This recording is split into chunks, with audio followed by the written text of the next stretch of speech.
qui ont soutenu le café littéraire d'Aoukass lors des manifestations donc, du 22 et de la marche historique du 29 juillet 2017. Nous lui sommes très reconnaissants. Jamila Ben Habib est une écrivaine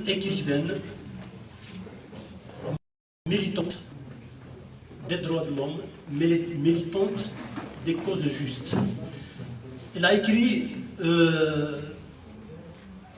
pas moins de 6 livres, parmi donc les soldats d'Allah à l'assaut de l'Occident, un de ses livres. Elle a écrit Les femmes au printemps. Elle a écrit aussi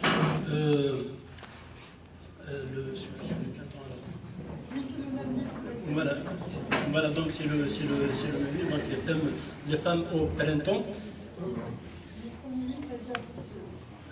Et son premier livre, Ma vie à contre le Coran.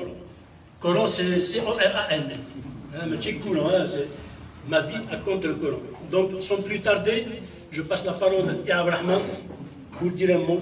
Puis, on passe la parole à Jamila Ben Habib. Merci, Mouloud.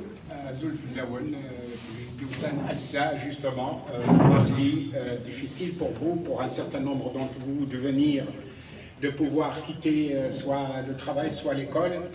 Eh bien, je vous remercie beaucoup pour venir écouter Madame, toujours je me trompe, Habib Jamila, qui était espérée ici chez nous depuis fort longtemps, parce que j'avais lu son livre à contre-Coran. Elle sait que je suis un peu alzheimerien, donc je ne pourrais pas tout dire à la fois. Et je l'ai trouvé très intéressant, puisque à mon avis, ce n'est pas de ça qu'elle va parler, donc je peux parler. Et je l'ai trouvé très intéressant. Déjà, une plume châtiée, et puis une vérité d'être existentielle. J'ai été extrêmement séduit. Je pense que vous serez séduit aussi par elle. Je lui dis bonjour d'être venu à Aoukass, au café littéraire que tu avais soutenu quand il était dans la difficulté. Je te passe la parole.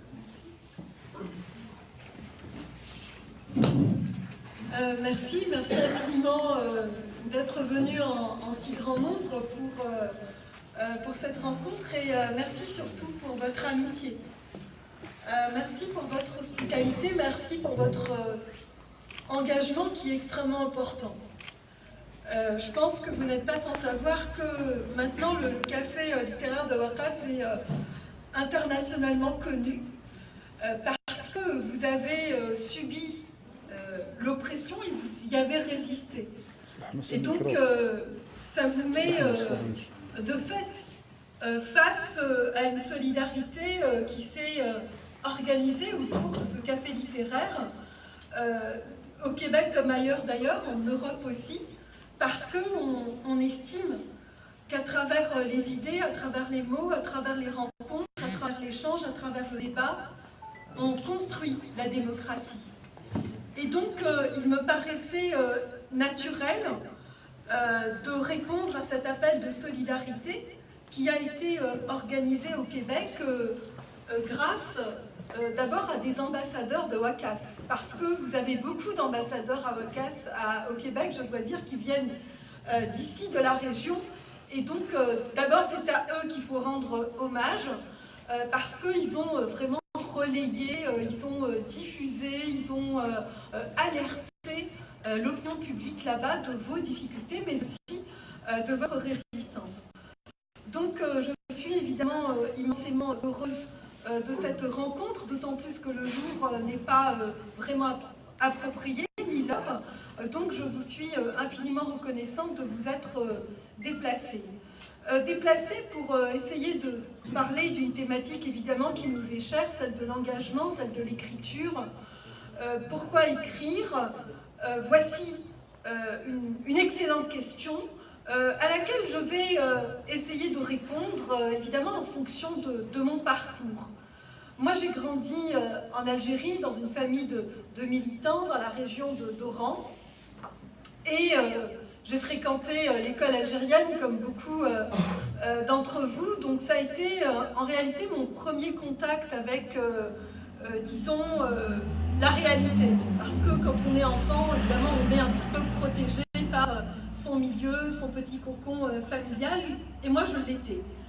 Or, la première, disons, le premier choc, ça a été la rencontre avec cette école, donc l'école algérienne, évidemment une école, moi j'ai été la première promotion de l'école en arabe.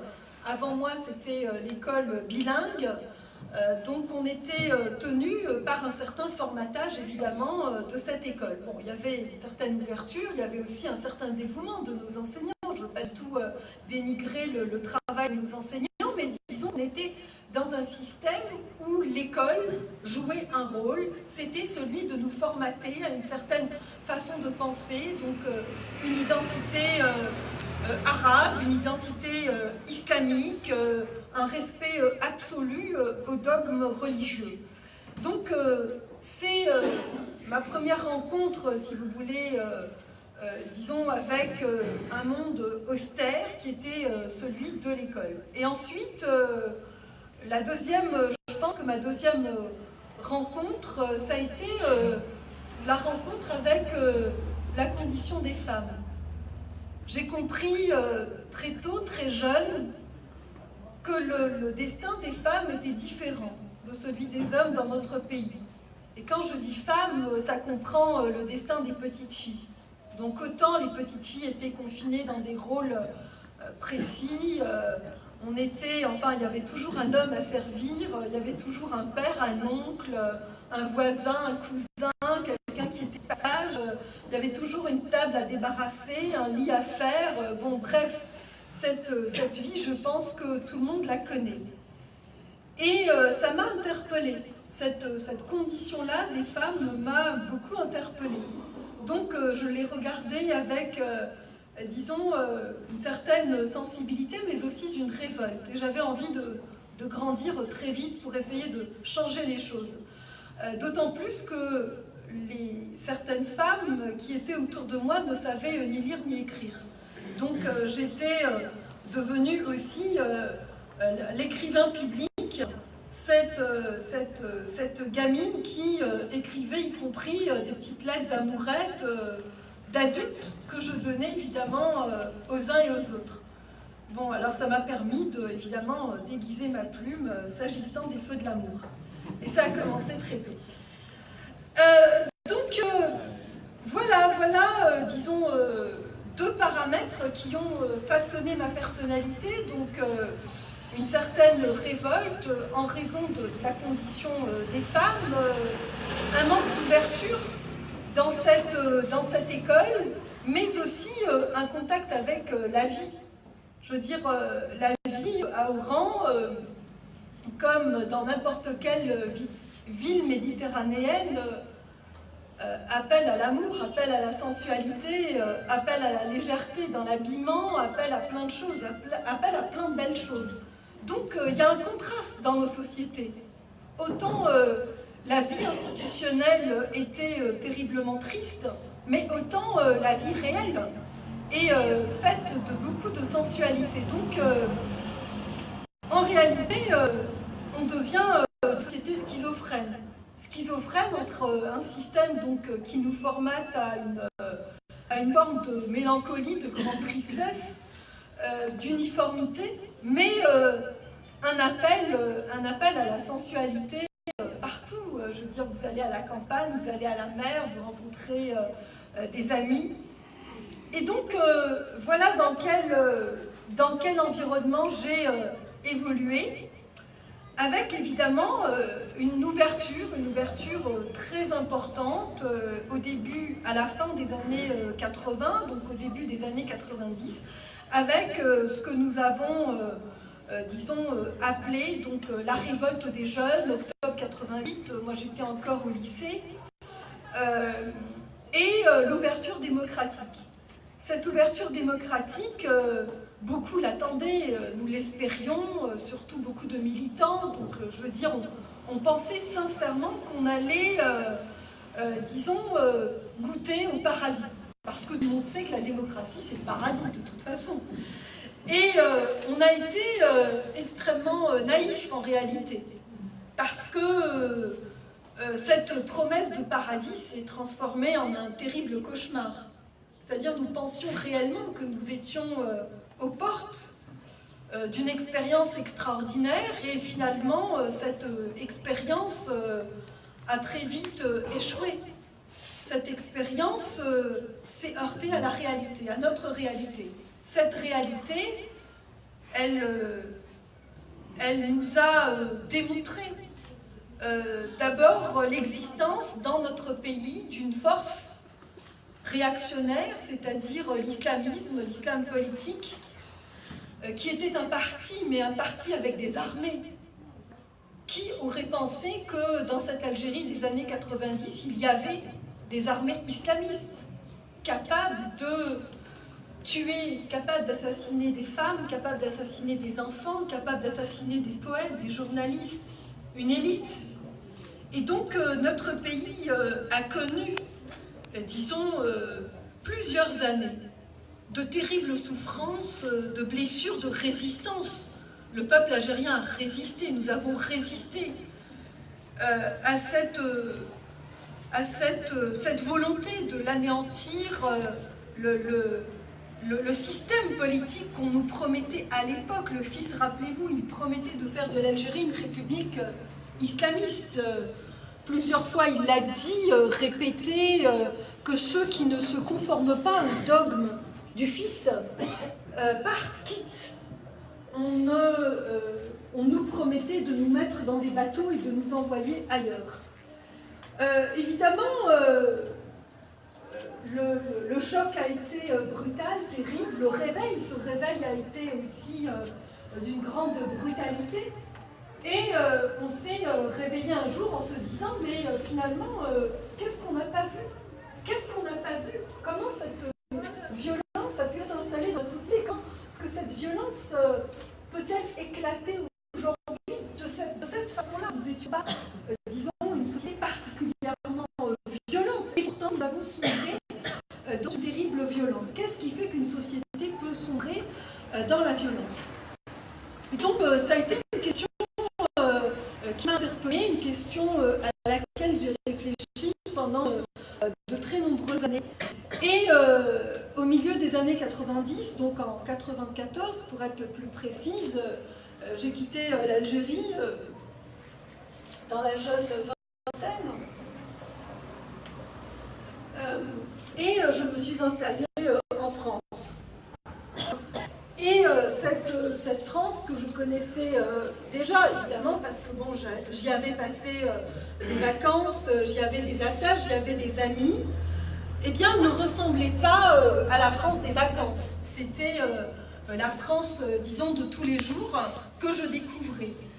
Et j'ai été, disons, surprise de découvrir que l'islam politique, l'islamisme, les intégristes étaient aussi installés dans la région parisienne. Nous nous sommes installés en Saint-Denis avec mes parents et on a, disons, tout de suite, dès les premières années de notre installation, on a compris que l'islamisme travaillait la société exactement de la même façon qu'a travaillé la société en Algérie, sans pour autant que les pouvoirs publics s'inquiètent, disons, de cette activité, de cette militance islamiste.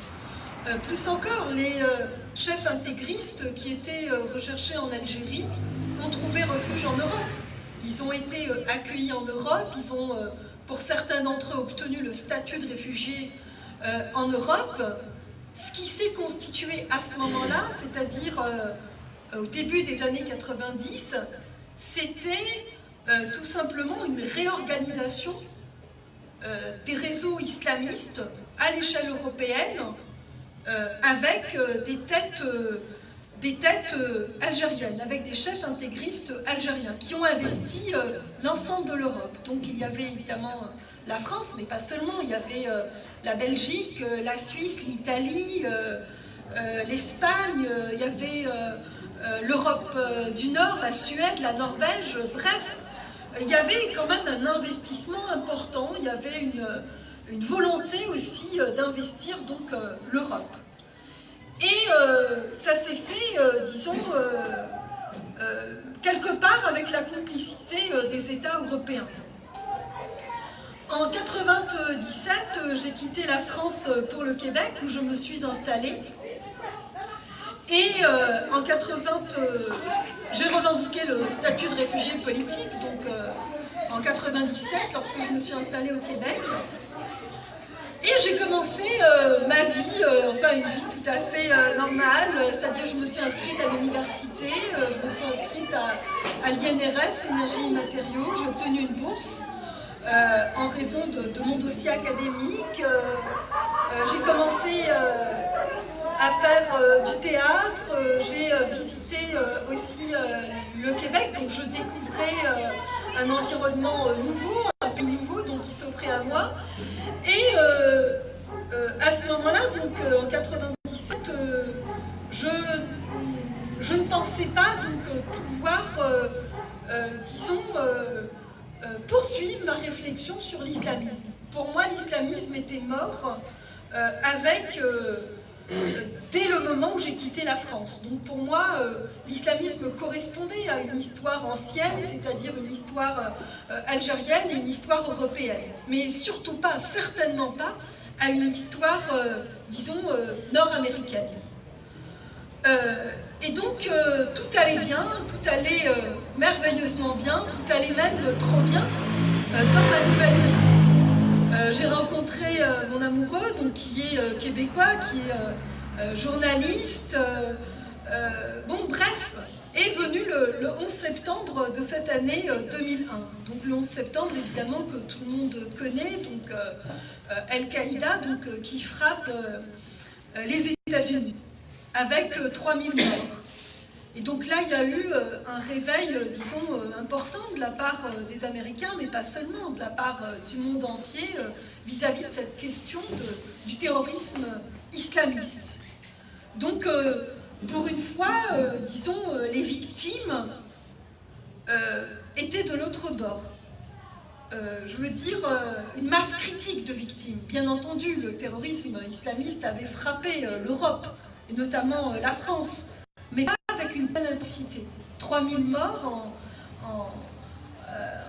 en termes d'organisation, c'était extrêmement important. Et donc, cela, évidemment, m'a renvoyé à ma propre histoire. Donc, c'était ce que j'avais fui, en fait, me rattraper. Et je me rendais compte que ce que je savais, donc d'une façon abstraite, bien sûr que je savais que l'islamisme était une force, une puissance internationale. Bien sûr que je savais que l'islamisme avait une capacité de frappe exceptionnelle. Bien sûr que je savais qu'il y avait des réseaux à l'échelle internationale qui travaillaient, qui se concertaient, qui étaient complices les uns des autres, qui, disons, cohabitaient ensemble.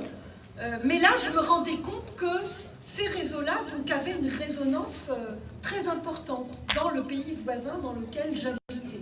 À ce moment-là, j'étais correspondante pour le journal algérien Al-Watan, donc parce que j'ai aussi, dans, disons, mon cheminement professionnel, il y a eu cette fenêtre qui s'est offerte à moi. Et je me souviens, mon journal m'a demandé tout de suite donc, de prendre la première possibilité de transport. En tout cas, les routes étaient bloquées entre le Canada et les États-Unis. Les avions également, et donc bon, on a bricolé pour trouver donc une possibilité de se rendre à New York rapidement. Et donc je suis allée à New York pour essayer de voir dans quel climat les Américains donc, avaient réagi, quelle atmosphère régnait dans cette ville qui grouillait de monde habituellement, donc qu'était New York. Et à partir de ce moment-là, à partir de 2001, j'ai compris que nous allions vivre, disons, des moments de très forte intensité marqués par la violence islamiste.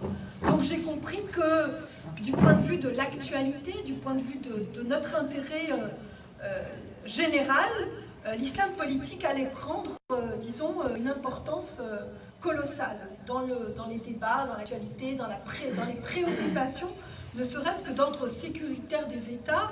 Cette question-là, donc, allait devenir une question sérieuse. Et à ce moment-là, donc, j'ai quitté mon champ d'expertise professionnelle parce que j'ai commencé à faire des études en sciences physiques. Donc, je suis physicienne, j'étais diplômée en physique avant de quitter l'Algérie. Et j'avais poursuivi donc, mes études en France et au Québec. Et donc, j'ai décidé de découvrir une autre sphère, un autre champ d'activité qui est celui des relations internationales, de la science politique, du droit international. Donc je me suis inscrite à la maîtrise en sciences politiques et en droit international parce que j'avais envie d'intellectualiser l'expérience que nous avions vécue. Parce que je me rendais bien compte que l'expérience que nous avions vécue collectivement était totalement méconnue. Mais je savais qu'au fond de moi, cette expérience était une expérience très forte, était une expérience enrichissante, était une expérience à faire connaître. Et donc, mon envie, mon souhait à partir de cette année-là, 2001, c'était vraiment de comprendre ce que nous avions vécu. Ce que nous avions vécu, comment ce que une société pouvait être travaillée rapidement par l'islamisme, comment une société pouvait se retourner de cette façon-là, mais aussi j'avais envie de comprendre quels étaient les ressorts qui ont fait en sorte que nous avons résisté aussi. Je pense à la résistance des enseignants, par exemple. Je pense à la résistance des journalistes. Je pense à la résistance des femmes aussi. Bref, il n'y a pas un secteur, il n'y a pas, disons, une entité sociale en Algérie qui n'a pas résisté à l'islamisme. Et donc, j'avais envie de comprendre cette expérience pour pouvoir l'expliquer aux autres. Donc, en gros, voilà pourquoi j'écris. Donc, j'écris pour, d'abord, m'approprier mon identité, mon histoire, ma culture, mes origines, et pour les faire connaître. Pour moi, c'est extrêmement important. J'écris pour, disons, assumer ce que je suis. J'écris pour dire ma colère. J'écris pour exprimer ma révolte. J'écris pour aussi partager mes rêves, partager mes espoirs, partager mes aspirations. Parce que, évidemment, même si je suis exigeante du point de vue de l'analyse et lucide, je suis profondément convaincue que l'islam politique comme phénomène est dépassable. Nous allons dépasser. Parce qu'il n'y a pas une société humaine qui peut vivre, disons, longtemps sous le joug d'un système aussi totalitaire, totalisant, violent, oppressif, sans se révolter. Je suis convaincue qu'on va le dépasser. Maintenant, je ne sais pas quand. Je ne sais pas non plus à quel prix. Si, je sais un petit peu le prix, nous l'avons payé, mais peut-être que nous pouvons payer encore bien plus. D'autant plus que vous voyez aujourd'hui de quelle façon l'islamisme, disons, se répand ici et là. Et qui dit islamisme dit évidemment terrorisme islamiste. Donc il y a dans cette équation trois inconnus, donc le temps, le moment du dépassement, évidemment, le coût à payer, mais qui va payer aussi ce coût? Donc on le sait très bien, les premières victimes de l'islamisme en Algérie, ça a été évidemment beaucoup les femmes, mais pas seulement. Donc il y a aussi il y a aussi des principes. On sait très bien que la liberté d'expression a été rudement remise en cause. On sait aussi très bien que la liberté de conscience dans notre pays n'est pas reconnue, n'est pas respectée. Qu'on a une religion qui est reconnue dans la Constitution, donc c'est un référent politique.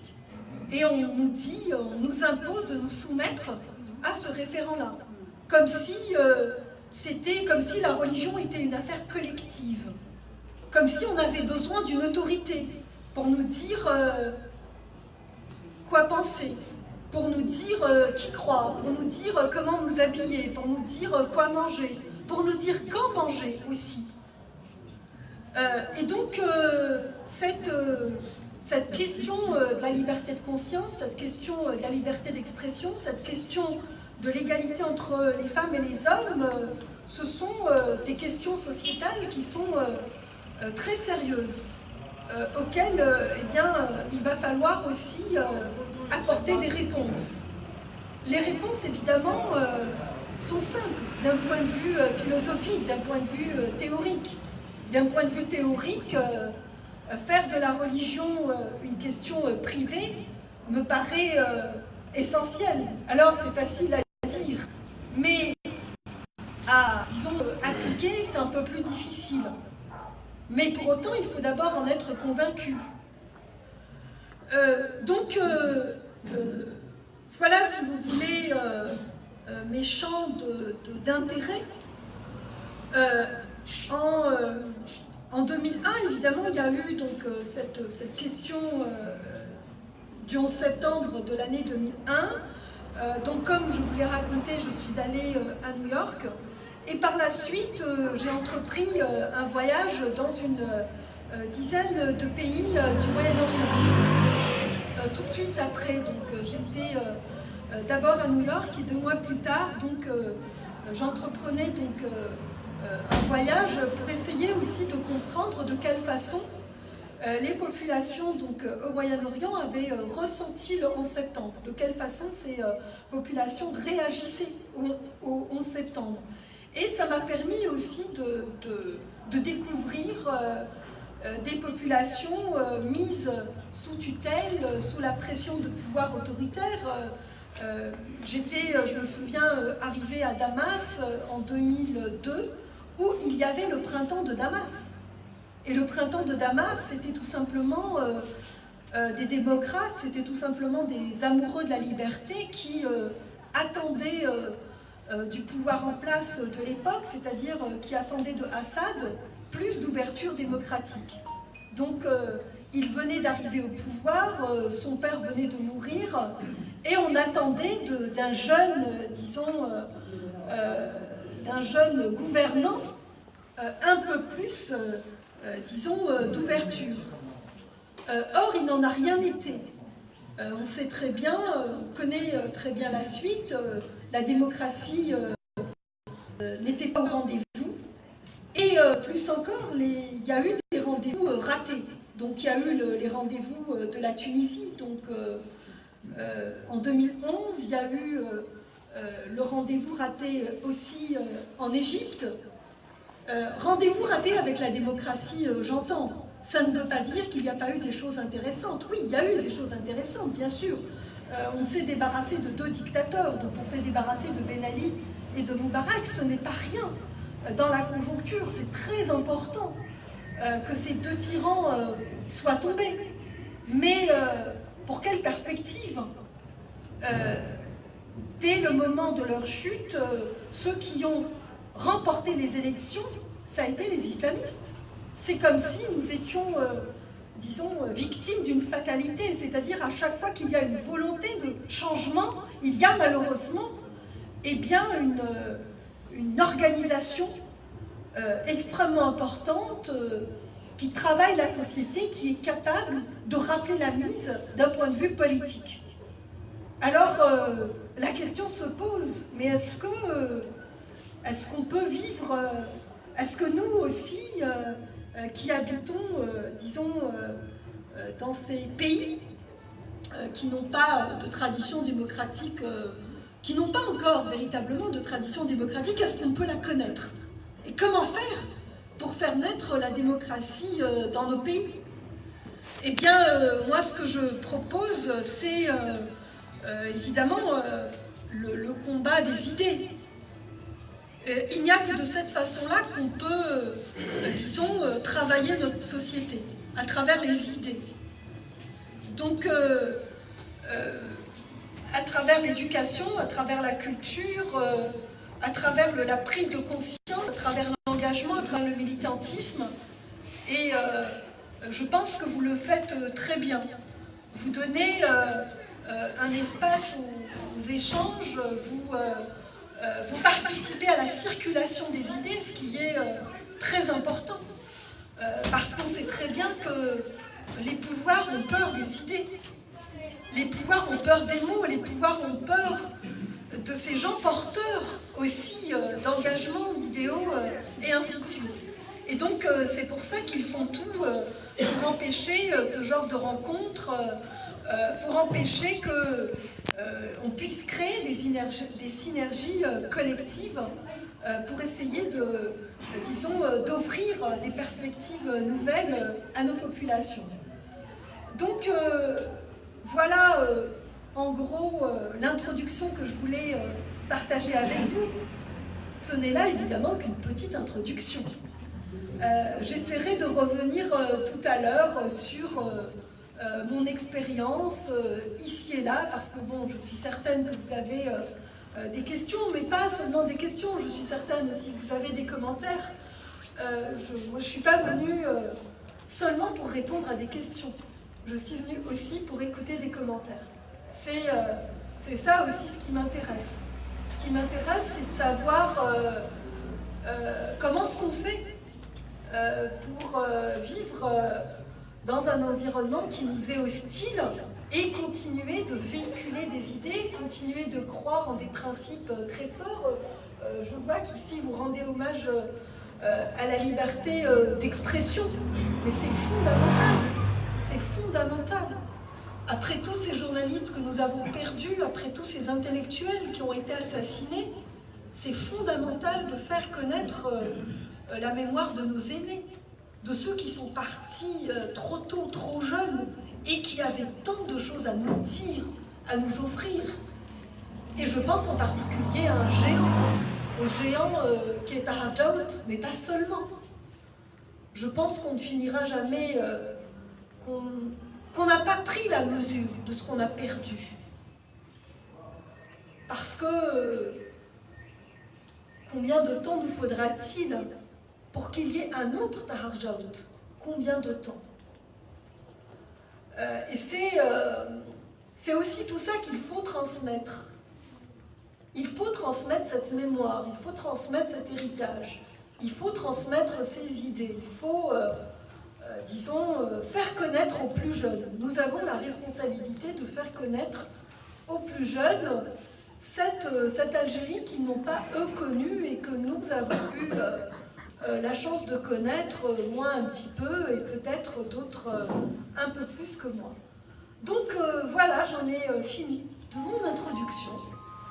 Et je vous invite... Intervention pour cette conférence communication. Eh bien, les questions sont à vous maintenant, même avec des commentaires, puisque Jamila dit que les commentaires sont intéressants. Allez, Lies, à vous. Encore une fois, soyez la bienvenue. Normalement, ça va. Pas de violence, Pas de violence, pas de violence. Bon, j'ai pas lu vos livres, mais je vais essayer d'intervenir à base de ce que j'ai cru comprendre à travers votre exposé. J'ai l'impression à écouter par rapport à l'islamisme que c'est un discours à l'occidental. L'islamisme politique et l'islamisme international, c'est comme si c'est quelque chose propre aux pays dits arabes, aux pays des musulmans, à ces dictateurs, comme quoi l'impérialisme mondial n'a rien à voir. Alors que pour moi, l'islam, peut-être je me trompe, je dis bien à travers ce que j'ai compris dans votre exposé. Pour moi, l'islamisme politique et l'islamisme international, c'est avant tout, si j'ose le qualifier, comme une multinationale des pays impérialistes qui justifient leur intervention et leur présence militaire un peu partout dans le monde. Au-delà, je ne réduis pas la méchanceté de ces dictatures dont on parle. Dans un deuxième côté, là où vous avez expliqué que c'est les événements de 2001 qui vous ont poussé à réagir, à écrire, parce que ça vous a rappelé des choses que vous avez vécues, parce que ça vous a poussé à essayer de mettre la lumière sur tous ces événements, sur ce qui se passe. Justement, la période de 2001, sur le plan international, c'est le Qaïda qui frappe aux États-Unis. C'est un événement, l'islamisme international, quelque part, a montré ses griffes. Mais au niveau local, au niveau national, en Algérie, quelque part, c'est à contre-courant de ça, puisqu'il y avait des événements du Printemps Noir, où il y avait des massacres de l'État algérien il y avait 127 morts, il y avait une révolte assez importante, il y avait des dégâts humains et matériels inestimables, et quelque part l'opinion au niveau national était dans ça. C'était septembre, bien avant, c'était à partir d'avril jusqu'à septembre, il y avait des bains de sang en Algérie. Vous ne pensez pas que c'est un peu à contre-courant de la réalité du pays dont vous avez vécu, dont vous avez grandi, dont vous avez appris à militer? Merci.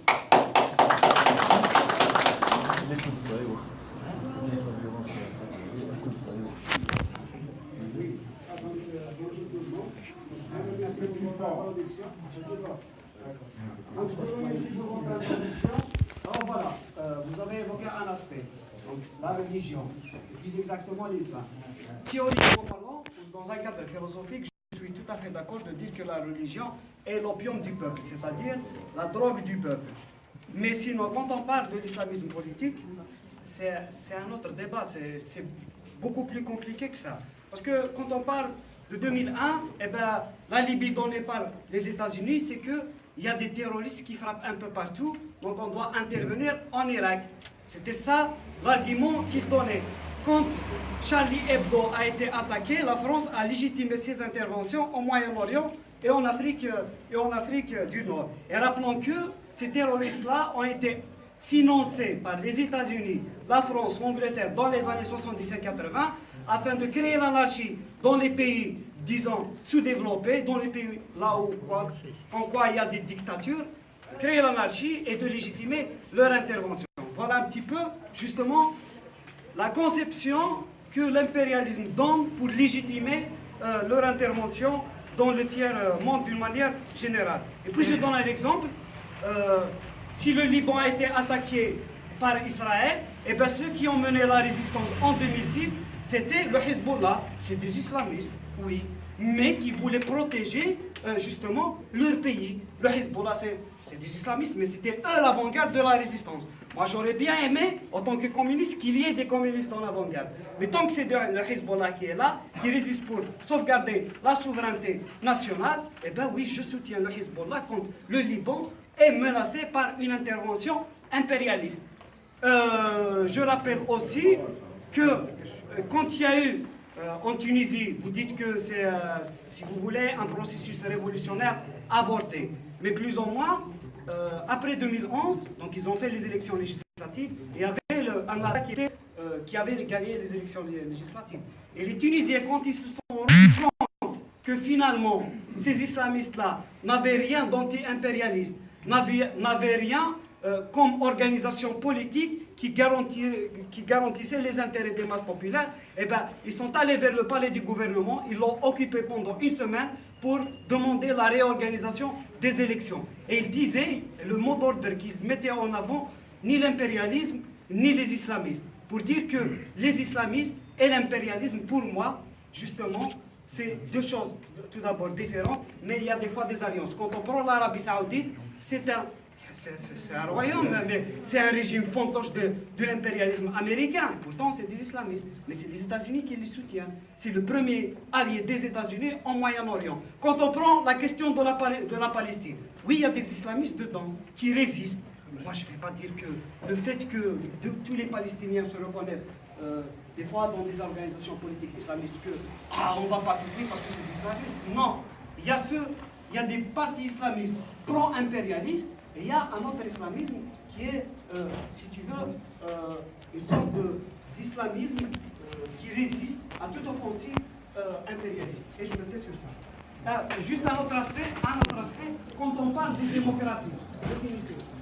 Quand on parle de démocratie, pour moi, la référence, ce n'est pas l'Occident. Parce que c'est une démocratie bourgeoise. Ce n'est pas normal dans une société là où il y a 5% de la population qui détient 86% des richesses mondiales. J'appelle ça une démocratie bourgeoise. Moi, j'opte pour une démocratie directe, pour une démocratie des masses, c'est-à-dire c'est aux masses eux-mêmes de gérer leurs affaires. C'est aux États eux-mêmes de gérer leurs affaires et pas à l'impérialisme et pas à la bourgeoisie. Merci.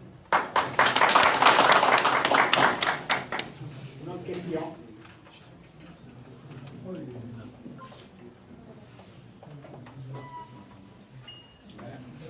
Moi, j'aimerais réagir par rapport à votre exposition quand vous disiez que les pays occidentaux n'ont pas fait venir, sont complices justement des islamistes. Moi, je ne suis pas tout à fait d'accord avec vous au début, puisque les Occidentaux faisaient la comparaison et l'erreur de comparer leur religion, c'est-à-dire le christ. Lève la voix, et n'aie pas peur. Oui, bon, voilà. Donc c'est juste pour dire que quand au début de votre intervention, vous disiez que les pays occidentaux n'étaient pas complices justement de cet islamisme qui s'est installé en Europe, aux États-Unis, etc. Je ne suis pas d'accord avec vous, puisqu'ils ne connaissaient pas ce qu'était l'islam. Alors comment pouvaient-ils connaître l'islamisme ? Parce que pour eux, il y avait une comparaison entre les religions qui étaient installées chez eux, c'est-à-dire le christianisme, le judaïsme, etc., et l'islam. Ils ne connaissaient rien de l'islam, donc ils ne pouvaient pas être complices d'eux, ils ne les connaissaient même pas. Maintenant, par exemple, quand il y a la fameuse comparaison, y a-t-il un islam en France ou y a-t-il l'islam en France ? De France, plutôt, voilà. Actuellement, les pays occidentaux sont en train, je vous prends par exemple le cas de Ala Finkielkraut, qui fait actuellement un travail d'intellectualisation pour justement éviter que cet islamisme prenne le pas en France. C'est juste maintenant qu'on commence justement à parler de déradicalisation, qu'on commence à parler des prisons, d'islam des prisons, puisque c'est un véritable, c'est une école aussi de l'islamisme en France et dans d'autres pays aussi. Donc, il ne peut pas être complice puisqu'il ne comprenait pas la situation. C'est actuellement que, quand ça a pris de l'ampleur, que ces pays-là sont en train d'engager des réflexions profondes et selon eux, les théoriciens qu'ils ont dans leur gouvernement, c'est qu'il faut frapper l'islamisme dans son berceau, c'est-à-dire aller plus loin, ça veut dire ne pas attendre qu'il vienne chez nous. C'est ça, c'est-à-dire cet avant-gardisme qu'ils ont, que maintenant ils sont en train de payer par le djihadisme chez eux, par les attentats terroristes chez eux.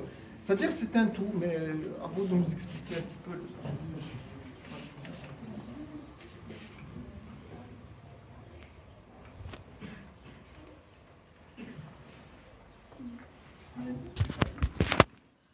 Ok, alors je vous remercie pour ces questions, je vous remercie pour ces commentaires. Et je vais essayer d'apporter des éléments de réponse à vos interrogations. D'abord, commençons par une simple observation. Parce que une analyse, elle ne peut pas se faire exclusivement sur des paramètres abstraits. Une analyse, elle doit tenir compte de paramètres, disons, concrets. Et comme je vous l'avais mentionné, mon premier laboratoire d'analyse, ça a été la société que je connais, c'est-à-dire la société algérienne. Donc c'est cette société-là que j'ai d'abord observée. Cette société, je l'ai vue changer. Cette société, j'ai vu son rapport à la religion se transformer. Cette société, j'ai vu sa crispation vis-à-vis des femmes grandir. Cette société qui avait connu à un moment donné une forme de mixité entre les femmes et les hommes, cette mixité a été remise en cause. Donc, j'ai vu la visibilité des femmes, disons, poser problème dans l'espace public. Donc, il y a eu des moments de tension. Il y a eu des tensions qui n'existaient pas à une époque donnée. Et c'est ces tensions-là qui m'ont intéressée. Pourquoi est-ce qu'une société change? Une société, elle peut s'ouvrir comme elle peut se fermer. Et moi, ce qui m'intéressait, c'était de répondre à la question « Pourquoi est-ce que ma société s'est fermée ?» Pourquoi? Elle s'est fermée pour quelles raisons? Et évidemment, l'une des explications que j'ai trouvées à cette crispation, cette fermeture, ce manque d'ouverture, ce manque de tolérance, ça a été la présence d'un islam contraignant. C'est-à-dire que notre rapport, y compris à la religion, a changé. Donc la religion s'est transformée. La religion s'est politisée. Elle s'est politisée à travers quoi? Elle s'est politisée à travers l'école, elle s'est aussi politisée à travers le code de la famille. Lorsque, en 1984, l'Algérie donc adopte le code de la famille, qu'est-ce qu'elle fait? Elle met de côté les lois civiles et elle a recours à un texte religieux. Ce n'est pas banal dans la vie institutionnelle d'un pays avoir recours à un texte religieux. C'était mettre de côté tout le développement que nous avions connu depuis l'indépendance. Depuis l'indépendance, nous avions décidé plus ou moins de fonctionner sur des canons civils. Or, s'agissant de la condition des femmes, s'agissant de la sphère familiale, nous avons opté pour le code de la famille. Et donc, ce code de la famille qui, au départ, donc, encourageait le mari, qui permettait au mari d'avoir plusieurs épouses, qui encourageait le mari à corriger sa femme. Rappelez-vous de ces débats que nous avons eus à l'Assemblée nationale concernant les corrections des femmes, qui ont passionné beaucoup de crétins à l'époque à l'Assemblée nationale. Il y avait aussi ce phénomène de la répudiation qui s'est installé aussi en Algérie. Donc bref, notre société a changé et on a travaillé pour qu'elle change. Les changements que nous avons connus ont été des changements qui ont été voulus, qui ont été pensés, qui ont été réfléchis. Et donc, c'est dire que l'islam politique, il a pris ici, dans notre pays. C'est pas un phénomène qui nous est venu d'ailleurs. C'est un phénomène que nous avons, disons, mis en place. Alors bien sûr, y a-t-il eu une conjoncture internationale qui a favorisé cette mise en application de cette façon de faire? Mais bien entendu, mais bien évidemment. Dans les années 60, on vit donc le moment de tous les espoirs. On vit le moment des indépendances, avec cette conviction profonde que tout est possible, que le développement est possible, que la construction de l'État-nation est possible, que nous méritons, nous aussi, notre part de bonheur, qu'on peut construire des projets collectifs. Et cette volonté de construire des projets collectifs, donc c'est évidemment une expérience algérienne, mais c'est aussi une expérience que beaucoup de pays ont vécue. La Syrie, l'Irak, la Tunisie, bref. Donc, il y avait des expériences extrêmement intéressantes qui faisaient en sorte qu'il y avait donc le développement. Donc le développement, qui dit développement dit éducation, qui dit éducation dit évidemment système de santé, dit aussi culture. Rappelez-vous, dans ce pays, nous avions quand même un dynamisme culturel, ne serait-ce qu'au niveau du théâtre. Il y a des gens, nous avons produit de grands dramaturges qui ont veillé donc disons, créer, à nous offrir, à nous léguer une culture théâtrale importante.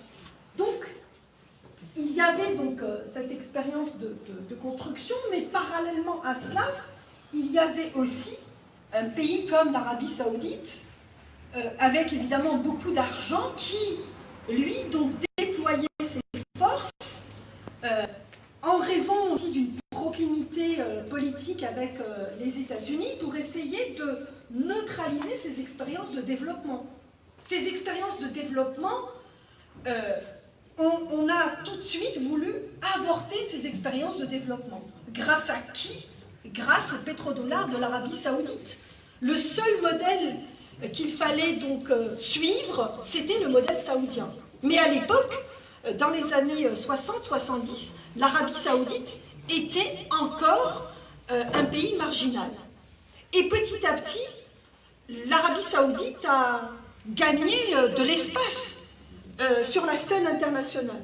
L'Arabie Saoudite est devenue un acteur de plus en plus important.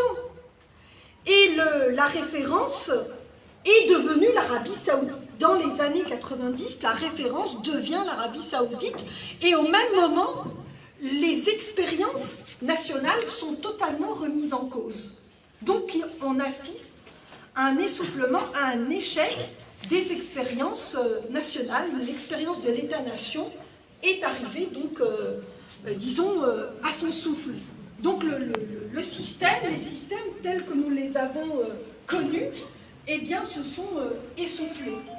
Alors, si je dis ça, c'est évidemment pour faire ressortir le fait que l'islamisme est un phénomène complexe, et pour le comprendre, il faut autant tenir compte de paramètres endogènes, c'est-à-dire des paramètres propres au pays, que des paramètres exogènes. Donc, une certaine géopolitique dont il faut tenir compte.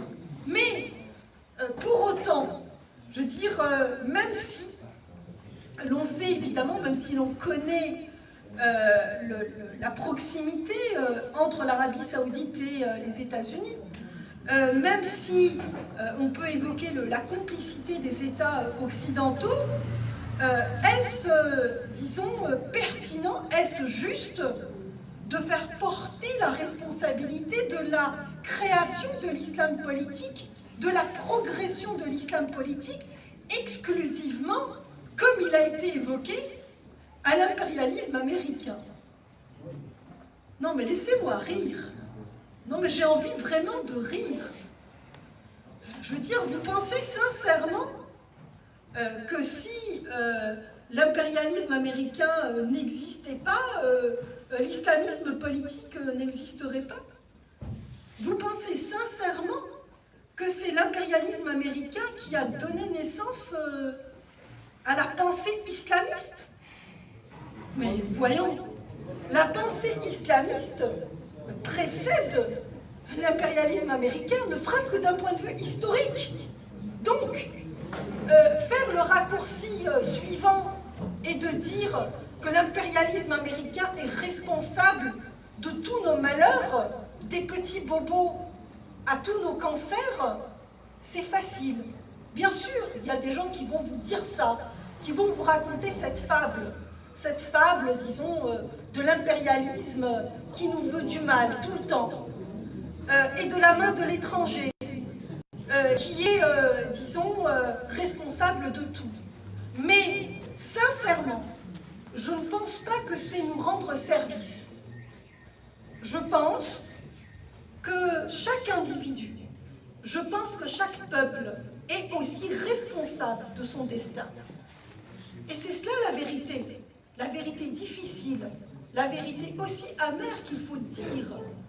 nous avons échoué quelque part dans notre façon de concevoir le développement. Nous avons échoué. Et nous avons échoué parce que notre lecture, disons, des événements, notre façon de concevoir le développement était erronée. Alors, bien sûr, il y a des facteurs exogènes, bien entendu. Il ne s'agit pas pour moi de les nier, mais il s'agit surtout pour moi de dire que nous sommes aussi responsables, que nous sommes des individus responsables. Et quand on dit nous sommes des individus responsables, ça veut dire d'abord et avant tout que nous sommes des individus libres. Parce que quand on est libre, on est responsable. Mais quand on n'est pas responsable, on est mis sous tutelle. Et ça veut dire quoi? Ça veut dire qu'on n'a pas le droit à la liberté.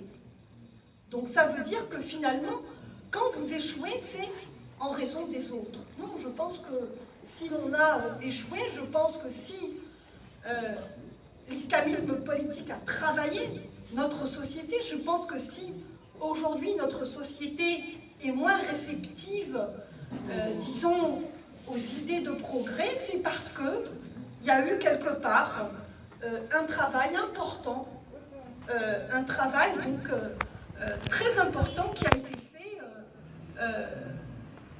du point de vue, de tous les points de vue, vis-à-vis de notre société. Et c'est cela ce qu'il faut décrypter, c'est ça ce qu'il faut comprendre, c'est ça ce qu'il faut analyser pour y remédier. Bien sûr, moi je ne dis pas ça pour me mettre dans une perspective fataliste. Moi je ne suis pas fataliste, mais je suis lucide. C'est-à-dire que si réellement nous voulons ouvrir les portes et les fenêtres dans ce pays-là, bien il va falloir commencer par le commencement. Il va falloir commencer par établir des fondamentaux, ne serait-ce que vis-à-vis de l'école, ne serait-ce que vis-à-vis de l'égalité entre les femmes et les hommes, ne serait-ce que vis-à-vis de la liberté d'expression, ne serait-ce que vis-à-vis de la nature politique de l'État, ne serait-ce que vis-à-vis de l'intrusion du religieux dans notre vie, et ainsi de suite. Donc, cela me permet de dire que l'islamisme est un phénomène politique. C'est un phénomène politique qui prend évidemment sa source dans le religieux, mais il est fondamentalement politique. C'est la nature politique même de l'État que l'on veut changer. Et ce paradigme, le paradigme de l'islamisme, il est né, disons, d'une façon contemporaine. Évidemment, on peut remonter l'histoire pour essayer de mettre le doigt sur cette école, disons, de l'islamisme politique, avec Ibn Hanbal, avec Ibn Taymiyyah. Ibn Hanbal, c'est le 9e siècle. Ibn Taymiyyah, c'est le 12e siècle. Ibn Taymiyyah, c'est la référence principale, y compris aujourd'hui, de tous les terroristes. Il est extrêmement populaire. Ils ont revisité tous ses écrits. Vous allez n'importe où dans le monde, vous allez au Pakistan, vous allez en Afrique, il est aussi populaire que Britney Spears ou que sais-je. Donc, l'islamisme est d'abord et avant tout une matrice idéologique. Et on peut poursuivre. Donc, nous avons évidemment le hanbalisme, nous avons Ibn Taymiyyah, nous avons le wahhabisme du XVIIIe siècle qui est né avec Ibn Abd al-Wahhab et qui fonde le dogme du wahhabisme. Donc, il fonde le contrat politico-religieux entre la famille des Saouds et le prédicateur, donc Abd al-Wahhab. Et on arrive au XXe siècle. On arrive au XXe siècle avec la confrérie des frères musulmans. La confrérie des frères musulmans, c'est en Égypte, c'est 1928. Elle se crée en réaction à une volonté d'ouverture et à un mouvement de sécularisation qui touche la Turquie, d'abord et principalement. Donc, cette volonté de séculariser la Turquie, elle envoie une onde de choc dans l'ensemble du monde islamique. Le monde islamique qui a vécu sous l'emprise de l'Empire ottoman pendant 6 siècles et sous le califat. Et donc, une fois que Atatürk décide de mettre le califat de côté, c'est-à-dire décide de dissoudre le califat en 1923, ben les musulmans se demandent qu'est-ce qu'ils vont devenir. Que vont-ils devenir? Parce que c'est le seul mode de gouvernance qu'ils connaissaient. Il n'y avait ni parlement, il n'y avait pas d'institution. Je veux dire, les constitutions sont nées à la fin du 19e siècle. Et la première constitution, c'est la constitution tunisienne, turque, ce sont après iraniennes, et ainsi de suite. Donc, voyez-vous, lorsqu'on creuse un peu l'histoire, eh bien, on se rend compte que finalement, les racines de l'islamisme, les racines de l'islam politique sont profondes. Mais arrêtons-nous un moment aux frères musulmans, à la confrérie des frères musulmans. Une expérience très intéressante, parce que les frères musulmans qui sont nés en Égypte disent aux Égyptiens « vous n'êtes pas musulmans ». Donc, la volonté des frères musulmans, c'est d'islamiser la société égyptienne, comme si la société égyptienne n'était pas islamisée. Mais islamisée comment? Islamisée par le bas. Donc c'est l'islamisation étapiste, islamiser donc étape par étape, islamiser l'individu, islamiser la famille, islamiser la société, et ensuite changer la nature politique de l'État. Donc c'est-à-dire passer à un État islamique. Passer à un État islamique en opposition à la République de Turquie, en opposition à l'expérience de la sécularisation de la Turquie. Donc, c'est cette expérience-là qui est visée par la naissance de la confrérie des frères musulmans. Bon, et là, j'ai envie de faire quand même un peu plaisir à nos amis gauchistes qui sont dans la salle, parce qu'en effet, les frères musulmans sont nés en 1928 avec de l'argent qui venait de l'Angleterre.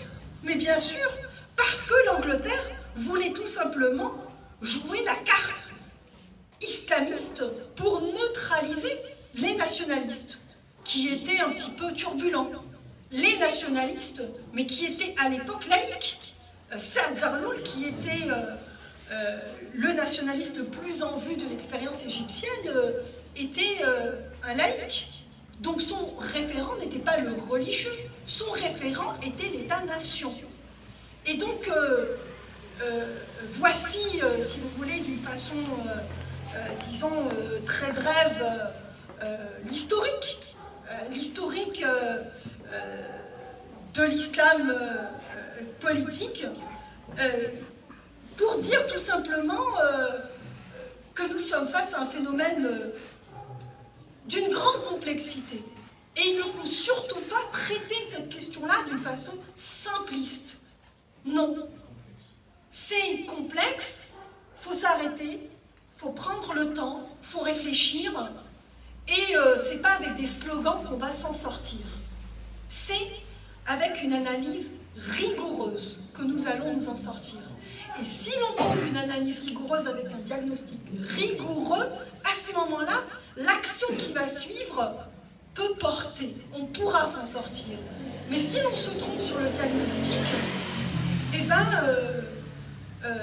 on n'a pas beaucoup de chance, si vous voulez, de s'en sortir. Après, il y a des questions sérieuses qu'il faut poser. Je veux dire, j'ai entendu tout à l'heure des gens dire bon, ma foi, on peut s'allier à n'importe quel acteur politique. Pourquoi pas? Finalement, pourquoi pas?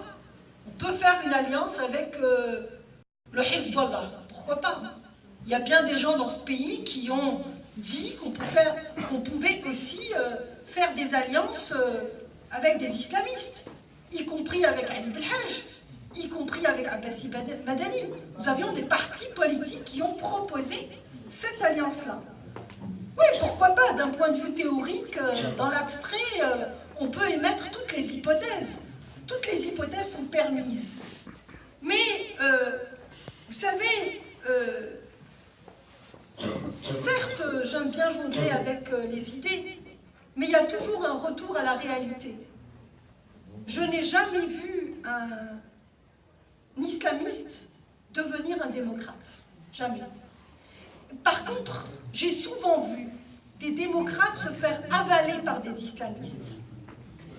Et en réalité, cette expérience de métamorphose des islamistes en démocrates, je n'ai jamais été témoin malheureusement de cette expérience-là. J'aurais voulu qu'on puisse, comme ça, par magie, transformer des islamistes en démocrates. Mais la réalité me dit qu'on ne peut construire la démocratie qu'avec des démocrates. Et donc mes seuls alliés, ce sont des démocrates, bien entendu. Parce que les islamistes, ceux qui me différencient des islamistes, et là ça va me permettre peut-être de clarifier, disons...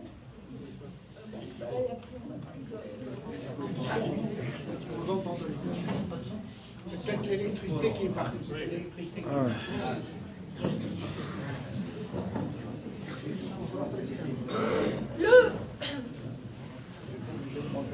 La question, on en arrive, je pense, à la question intéressante, celle qui nous intéresse tous. Disons, une fois qu'on a évidemment décrypté un petit peu la situation, une fois qu'on a travaillé un peu, parce qu'évidemment il faut travailler pour ce n'est pas réglé. Alhamdulillah.